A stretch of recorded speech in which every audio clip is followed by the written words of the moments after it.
बृहस्पतिवार व्रत की एक पौराणिक कथा के अनुसार भारतवर्ष में एक प्रतापी और दानी राजा राज्य करता था। वह नित्य गरीबों और ब्राह्मणों की सहायता करता था। यह बात उसकी रानी को अच्छी नहीं लगती थी। वह ना ही गरीबों को दान देती, ना ही भगवान का पूजन करती थी और राजा को भी दान देने से मना किया करती थी। एक दिन राजा शिकार खेलने वन को गए हुए थे तो रानी महल में अकेली थी। उसी समय बृहस्पति देव साधु वेश में राजा के महल में भिक्षा के लिए गए और भिक्षा मांगी। रानी ने भिक्षा देने से इनकार किया और कहा, हे साधु महाराज, मैं तो दान पुण्य से तंग आ गई हूँ। मेरे पति सारा धन लुटाते रहते हैं। मेरी इच्छा है कि हमारा धन नष्ट हो जाए, फिर ना रहेगा बांस, ना बजेगी बांसुरी। साधु ने कहा, देवी, तुम तो बड़ी विचित्र हो। धन, संतान तो सभी चाहते हैं। पुत्र और लक्ष्मी तो पापी के घर भी होने चाहिए। यदि तुम्हारे पास अधिक धन है तो भूखों को भोजन दो, प्यासों के लिए प्याऊ बनवाओ, मुसाफिरों के लिए धर्मशालाएं खुलवाओ। जो निर्धन अपनी कुंवारी कन्याओं का विवाह नहीं कर सकते, उनका विवाह करा दो। ऐसे और कई काम हैं जिनके करने से तुम्हारा यश लोक परलोक में फैलेगा। परंतु रानी पर उपदेश का कोई प्रभाव ना पड़ा। वह बोली, महाराज, आप मुझे कुछ ना समझाए।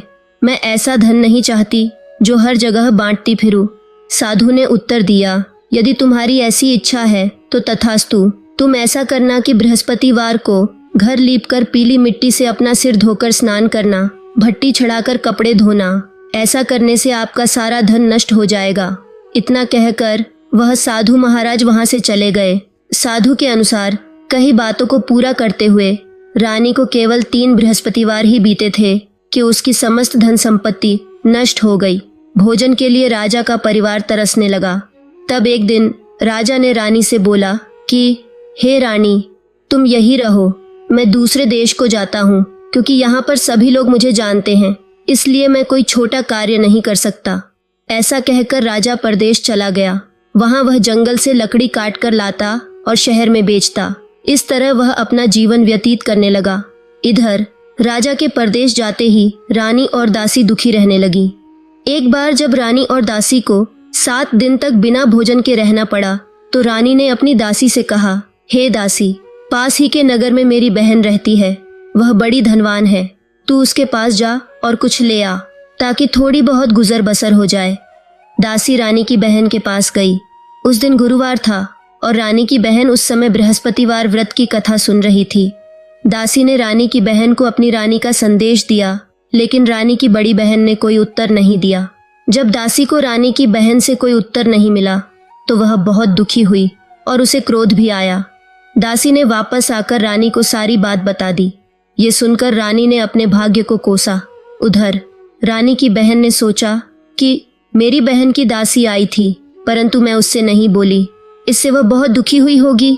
कथा सुनकर और पूजन समाप्त करके वह अपनी बहन के घर आई और कहने लगी, हे बहन, मैं बृहस्पतिवार का व्रत कर रही थी। तुम्हारी दासी मेरे घर आई थी, परंतु जब तक कथा होती है तब तक ना तो उठते हैं और ना ही बोलते हैं, इसलिए मैं नहीं बोली। कहो दासी, क्यों आई थी? रानी बोली, बहन, तुमसे क्या छिपाऊं, हमारे घर में खाने तक को अनाज नहीं था। ऐसा कहते कहते रानी की आंखें भर आईं। उसने दासी समेत पिछले 7 दिनों से भूखे रहने तक की बात अपनी बहन को विस्तार पूर्वक सुना दी। रानी की बहन बोली, बहन, भगवान बृहस्पति देव सबकी मनोकामना को पूर्ण करते हैं। देखो, शायद तुम्हारे घर में अनाज रखा हो। पहले तो रानी को विश्वास नहीं हुआ, पर बहन के आग्रह करने पर उसने अपनी दासी को अंदर भेजा तो उसे सचमुच अनाज से भरा एक घड़ा मिल गया। यह देखकर दासी को बड़ी हैरानी हुई। दासी रानी से कहने लगी, हे रानी, जब हमको भोजन नहीं मिलता तो हम व्रत ही तो करते हैं, इसलिए क्यों न इनसे व्रत की विधि और कथा पूछ ली जाए ताकि हम भी व्रत कर सके। तब रानी ने अपनी बहन से बृहस्पतिवार व्रत के बारे में पूछा। उसकी बहन ने बताया, बृहस्पतिवार के व्रत में चने की दाल, गुड़ और मुनक्का से विष्णु भगवान का केले की जड़ में पूजन करे तथा दीपक जलाए, व्रत कथा सुने और पीला भोजन ही करे। इससे बृहस्पति देव प्रसन्न होते हैं। व्रत और पूजन विधि बताकर रानी की बहन अपने घर को लौट गई।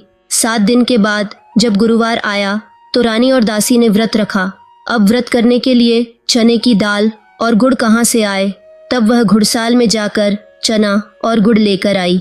फिर उसे केले की जड़ तथा विष्णु भगवान का पूजन किया। अब पीला भोजन कहाँ से आए, इस बात को लेकर दोनों बहुत दुखी थे, क्योंकि उन्होंने व्रत रखा था। इसलिए बृहस्पति देव उनसे प्रसन्न थे और इसलिए वे एक साधारण व्यक्ति का रूप धारण कर 2 थालों में सुंदर पीला भोजन दासी को दे गए।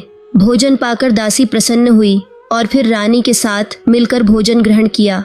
उसके बाद वे सभी गुरुवार को व्रत और पूजन करने लगी। बृहस्पति भगवान की कृपा से उनके पास फिर से धन संपत्ति आ गई, परंतु रानी फिर से पहले की तरह आलस्य करने लगी। तब दासी बोली, देखो रानी, तुम पहले भी इस प्रकार आलस्य करती थी, तुम्हें धन रखने में कष्ट होता था, इस कारण सभी धन नष्ट हो गया, और अब जब भगवान बृहस्पति की कृपा से धन मिला है तो तुम्हें फिर से आलस्य होता है। रानी को समझाते हुए दासी कहती है कि बड़ी मुसीबतों के बाद हमने यह धन पाया है, इसलिए हमें दान पुण्य करना चाहिए, भूखे मनुष्यों को भोजन कराना चाहिए और धन को शुभ कार्यों में खर्च करना चाहिए, जिससे तुम्हारे कुल का यश बढ़ेगा, स्वर्ग की प्राप्ति होगी और पितृ प्रसन्न होंगे। दासी की बात मानकर रानी अपना धन शुभ कार्यों में खर्च करने लगी, जिससे पूरे नगर में उसका यश फैलने लगा। एक दिन रानी और दासी आपस में विचार करने लगी कि न जाने राजा किस दशा में होंगे, उनकी कोई खोज खबर भी नहीं है। तो उन्होंने श्रद्धा पूर्वक बृहस्पति भगवान से प्रार्थना की कि राजा जहाँ कहीं भी हो शीघ्र वापस आ जाए। उधर राजा परदेश में बहुत दुखी रहने लगा। वह प्रतिदिन जंगल से लकड़ी बीनकर लाता और उसे शहर में बेचकर अपने दुखी जीवन को बड़ी कठिनता से व्यतीत करता। एक दिन दुखी हो अपनी पुरानी बातों को याद करके वह रोने लगा और उदास हो गया। उसी समय राजा के पास बृहस्पति देव साधु के वेश में आकर बोले, हे लकड़हारे, तुम इस सुनसान जंगल में किस चिंता में बैठे हो, मुझे बतलाओ। यह सुन राजा के नेत्रों में आंसू भर आए। साधु की वंदना कर राजा ने अपनी संपूर्ण कहानी सुना दी। महात्मा दयालु होते हैं। वे राजा से बोले, हे राजा, तुम्हारी पत्नी ने बृहस्पति देव के प्रति अपराध किया था, जिसके कारण तुम्हारी यह दशा हुई। अब तुम किसी प्रकार की चिंता मत करो, भगवान तुम्हें पहले से भी अधिक धन देंगे। देखो, तुम्हारी पत्नी ने बृहस्पतिवार का व्रत प्रारंभ कर दिया है। अब तुम भी बृहस्पतिवार का व्रत करके चने की दाल और गुड़ जल के लोटे में डालकर केले की जड़ का पूजन करो, फिर कथा कहो या सुनो, भगवान तुम्हारी सब कामनाओं को पूर्ण करेंगे। साधु की बात सुनकर राजा बोला, हे प्रभु, लकड़ी बेचकर तो इतना पैसा भी नहीं बचता जिससे भोजन करने के उपरांत कुछ बचा सकूं। फिर मैं बृहस्पति देव की क्या कहानी कहूँ, यह भी मुझको मालूम नहीं है। साधु ने कहा, हे राजा, मन में बृहस्पति भगवान के पूजन व्रत का निश्चय करो, वे स्वयं तुम्हारे लिए कोई राह बना देंगे। बृहस्पतिवार के दिन तुम रोजाना की तरह लकड़ियां लेकर शहर में जाना, तुम्हें रोज से दुगना धन प्राप्त होगा, जिससे तुम भली भांति भोजन कर लोगे तथा बृहस्पति देव की पूजा का सामान भी आ जाएगा। जो तुमने बृहस्पतिवार की कहानी के बारे में पूछा है वह इस प्रकार है। प्राचीन काल में एक बहुत ही निर्धन ब्राह्मण था। उसके कोई संतान नहीं थी। वह नित्य पूजा पाठ करता और उसकी स्त्री ना स्नान करती और न किसी देवता का पूजन करती। वह बड़ी ही मलिन स्वभाव की थी। इस कारण वह ब्राह्मण बहुत दुखी रहता था। भगवान की कृपा से ब्राह्मण के यहाँ एक कन्या उत्पन्न हुई। कन्या बड़ी होने लगी। सुबह स्नान करके वह भगवान विष्णु का जप करती, बृहस्पतिवार का व्रत भी करने लगी। पूजा पाठ समाप्त कर पाठशाला जाती तो अपनी मुट्ठी में जौ भरकर ले जाती और पाठशाला जाने के मार्ग में डालती जाती। लौटते समय वही जौ स्वर्ण के हो जाते तो उनको बीनकर घर ले आती। एक दिन वह बालिका सूप में उन सोने के जौ को फटक कर साफ कर रही थी कि तभी उसकी माँ ने देख लिया और कहा, हे बेटी, सोने के जौ को फटकने के लिए सोने का सूप भी तो होना चाहिए। दूसरे दिन गुरुवार था। कन्या ने व्रत रखा और बृहस्पति देव से सोने का सूप देने की प्रार्थना की। बृहस्पति देव ने उसकी प्रार्थना स्वीकार कर ली। रोजाना की तरह वह कन्या जौ फैलाती हुई पाठशाला चली गई। पाठशाला से लौटकर जब वह जौ बीन रही थी तो बृहस्पति देव की कृपा से उसे सोने का सूप मिला। उसे वह घर ले आई और उसे जौ साफ करने लगी, परंतु उसकी माँ का वही ढंग रहा। एक दिन की बात है, कन्या सोने के सूप में जब जौ साफ कर रही थी उस समय उस नगर का राजकुमार वहां से निकला। कन्या के रूप को देखकर वह उस पर मोहित हो गया। राजमहल आकर वह भोजन तथा जल त्याग कर उदास होकर लेट गया। राजा को जब राजकुमार द्वारा अन्न जल त्यागने का समाचार पता चला तो अपने मंत्रियों के साथ वह अपने पुत्र के पास गया और कारण पूछा। तब राजकुमार ने सारी बात बताई और राजा को उस लड़की के घर का पता भी बता दिया। मंत्री उस लड़की के घर गया। मंत्री ने ब्राह्मण के समक्ष राजा की ओर से निवेदन किया। कुछ ही दिन बाद ब्राह्मण की कन्या का विवाह राजकुमार के साथ संपन्न हो गया। कन्या के घर से जाते ही ब्राह्मण के घर में पहले की भांति गरीबी का निवास हो गया। एक दिन दुखी होकर ब्राह्मण अपनी पुत्री से मिलने गए। बेटी ने पिता की अवस्था को देखा और अपनी माँ का समाचार पूछा। ब्राह्मण ने सभी हाल कह सुनाया। कन्या ने बहुत सा धन देकर अपने पिता को विदा कर दिया, लेकिन कुछ दिन बाद फिर वही हाल हो गया। ब्राह्मण फिर अपनी कन्या के यहाँ गया और सभी हाल कहा तो पुत्री बोली, हे पिताजी, आप माताजी को यहाँ ले आओ, मैं उन्हें वह विधि बता दूंगी जिससे गरीबी हमेशा के लिए दूर हो जाए। ब्राह्मण देवता अपनी स्त्री को साथ लेकर अपनी पुत्री के पास राजमहल पहुंचे तो पुत्री अपनी माँ को समझाने लगी, हे माँ, तुम प्रातः काल स्नानादि करके विष्णु भगवान का पूजन करो तो सब दरिद्रता दूर हो जाएगी। परंतु उसकी माँ ने उसकी एक भी बात नहीं मानी। वह प्रातः काल उठकर अपनी पुत्री का बचा जूठन खा लेती थी। एक दिन उसकी पुत्री को बहुत गुस्सा आया। उसने अपनी माँ को एक कोठरी में बंद कर दिया। प्रातः उसे स्नानादि करा के पूजा पाठ करवाया तो उसकी माँ की बुद्धि ठीक हो गई। इसके बाद वह नियम से पूजा पाठ करने लगी और प्रत्येक बृहस्पतिवार को व्रत रखने लगी। इस व्रत के प्रभाव से मृत्यु के बाद वह स्वर्ग को गई। वह ब्राह्मण भी सुख पूर्वक इस लोक का सुख भोग कर स्वर्ग को प्राप्त हुआ। इस तरह कहानी कहकर साधु देवता वहां से अंतर्ध्यान हो गए। धीरे धीरे समय व्यतीत होने पर फिर बृहस्पतिवार का दिन आया। राजा जंगल से लकड़ी काटकर शहर में बेचने गया। उसे उस दिन और दिनों से अधिक धन मिला। राजा ने चना, गुड़ आदि लाकर बृहस्पतिवार का व्रत किया। उस दिन से उसके सभी क्लेश दूर हुए। परंतु जब अगले गुरुवार का दिन आया तो वह बृहस्पतिवार का व्रत करना भूल गया। इस कारण बृहस्पति भगवान नाराज हो गए। उस दिन उस नगर के राजा ने विशाल अनुष्ठान का आयोजन किया तथा अपने समस्त राज्य में यह घोषणा करा दी कि कोई भी मनुष्य अपने घर में भोजन न बनावे, न आग जलावे। समस्त जनता मेरे यहाँ भोजन करने आवे। इस आदेश को जो न मानेगा उसे फांसी की सजा दी जाएगी। इस तरह की घोषणा संपूर्ण नगर में करवा दी गई। राजा के आदेश अनुसार शहर के सभी लोग भोजन करने गए, लेकिन लकड़हारा कुछ देर से पहुंचा, इसलिए राजा उसको अपने साथ महल ले गए। और जब राजा लकड़हारे को भोजन करा रहे थे तो रानी की दृष्टि उस खूंटी पर पड़ी जिस पर उसका हार लटका हुआ था। वह वहां पर दिखाई नहीं दिया। रानी ने निश्चय किया कि मेरा हार इस मनुष्य ने चुरा लिया है। उसी समय सिपाहियों को बुलाकर उसको कारागार में डलवा दिया गया। जब लकड़हारा कारागार में पड़ गया और बहुत दुखी होकर विचार करने लगा कि न जाने मेरे कौन से पूर्व जन्म के कर्म से मुझे यह दुख प्राप्त हुआ है, और उसी साधु को याद करने लगा जो कि जंगल में मिला था। उसी समय तत्काल बृहस्पति देव साधु के रूप में प्रकट हुए और उसकी दशा को देखकर कहने लगे, अरे मूर्ख, तूने बृहस्पति देव का व्रत नहीं किया, इस कारण तुझे दुख प्राप्त हुआ है। अब चिंता मत कर, बृहस्पतिवार के दिन कारागार के दरवाजे पर 4 पैसे पड़े मिलेंगे। उनसे तू बृहस्पति देव की पूजा करना, तेरे सभी कष्ट दूर हो जाएंगे। बृहस्पति के दिन उसे 4 पैसे मिले। लकड़हारे ने कथा कही। उसी रात्रि को बृहस्पति देव ने उस नगर के राजा को स्वप्न में कहा, हे राजा, तुमने जिस आदमी को कारागार में बंद कर दिया है वह निर्दोष है, वह राजा है, उसे छोड़ देना। रानी का हार उसी खूंटी पर लटका है। अगर तू ऐसा नहीं करेगा तो मैं तेरे राज्य को नष्ट कर दूंगा।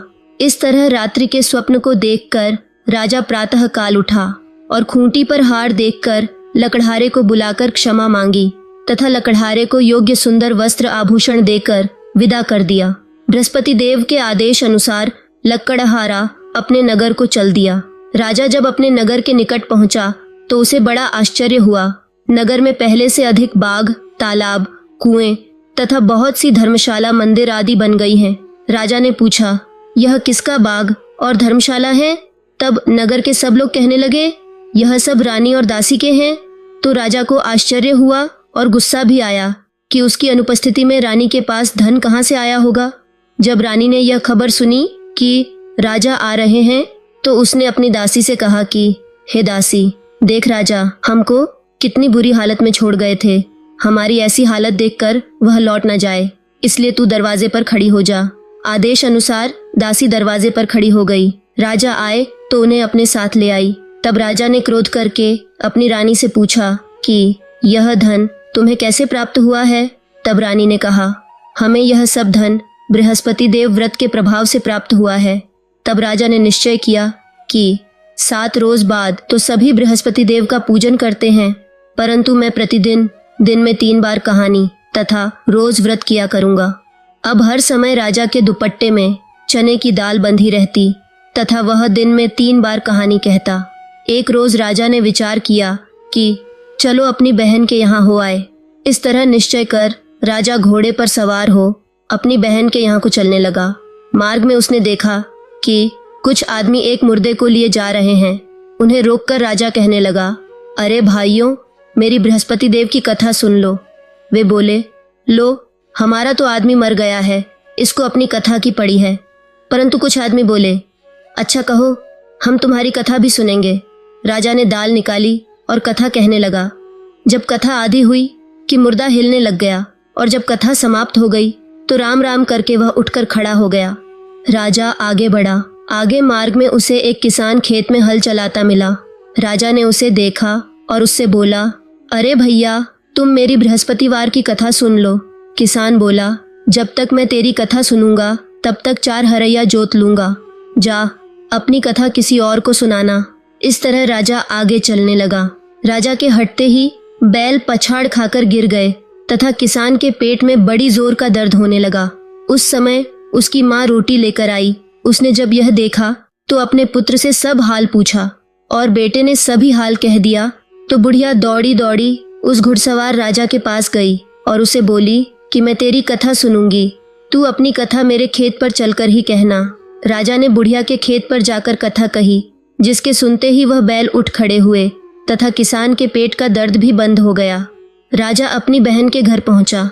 बहन ने भाई की खूब मेहमानी की। दूसरे दिन प्रातः राजा जगा तो वह देखने लगा कि सब लोग भोजन कर रहे हैं। राजा ने अपनी बहन से कहा, ऐसा कोई मनुष्य है जिसने भोजन नहीं किया हो और मेरी बृहस्पतिवार की कथा सुन ले। बहन बोली, हे भैया, यह देश ऐसा ही है कि पहले यहाँ लोग भोजन करते हैं, बाद में अन्य काम करते हैं। अगर कोई पड़ोस में हो तो देख आती हूँ। वह ऐसा कहकर देखने चली गई, परंतु उसे कोई ऐसा व्यक्ति नहीं मिला जिसने भोजन न किया हो। फिर वह एक कुम्हार के घर गई जिसका लड़का बीमार था। उसे मालूम हुआ कि उनके यहाँ 3 रोज से किसी ने भोजन नहीं किया है। रानी ने अपने भाई की कथा सुनने के लिए कुम्हार से कहा। वह तैयार हो गया। राजा ने जाकर बृहस्पतिवार की कथा कही, जिसको सुनकर उसका लड़का ठीक हो गया। अब तो राजा की प्रशंसा होने लगी। एक रोज राजा ने अपनी बहन से कहा कि हे बहन, हम अपने घर को जाएंगे, तुम भी तैयार हो जाओ। राजा की बहन ने अपनी सास से कहा। सास ने कहा, हाँ चली जा, परंतु अपने बच्चों को मत ले जाना, क्योंकि तेरे भाई को कोई संतान नहीं है। बहन ने अपने भाई से कहा, हे भैया, मैं तो चलूंगी, पर कोई बालक नहीं जाएगा, क्योंकि सासू माँ की अनुमति नहीं है। राजा बोला, जब कोई बालक नहीं चलेगा तब तुम भी चल के क्या करोगी? बड़े दुखी मन से राजा अपने नगर को लौट आया। राजा ने अपनी रानी से कहा, हम निर्वंशी हैं, इसीलिए लोग हमसे परहेज करते हैं। हमारा मुंह देखने का धर्म नहीं है और कुछ भोजन आदि नहीं किया। रानी बोली, हे प्रभु, बृहस्पति देव ने हमें सब कुछ दिया है, वह हमें औलाद अवश्य देंगे। उसी रात को बृहस्पति देव ने राजा से स्वप्न में कहा, हे राजा, उठ, सभी सोच त्याग दे, तेरी रानी गर्भ से है। राजा की यह बात सुनकर सभी को बड़ी खुशी हुई। ठीक 9वें महीने में रानी के गर्भ से एक सुंदर पुत्र पैदा हुआ। तब राजा बोला, हे रानी, स्त्री बिना भोजन के रह सकती है, पर बिना कहे नहीं रह सकती। जब मेरी बहन आए तो तुम उससे कुछ कहना मत। रानी ने सुनकर हाँ कर दिया। जब राजा की बहन ने यह शुभ समाचार सुना तो वह बहुत खुश हुई तथा बधाई लेकर अपने भाई के यहाँ आई। तब रानी ने उसे आने का उलाहना दिया।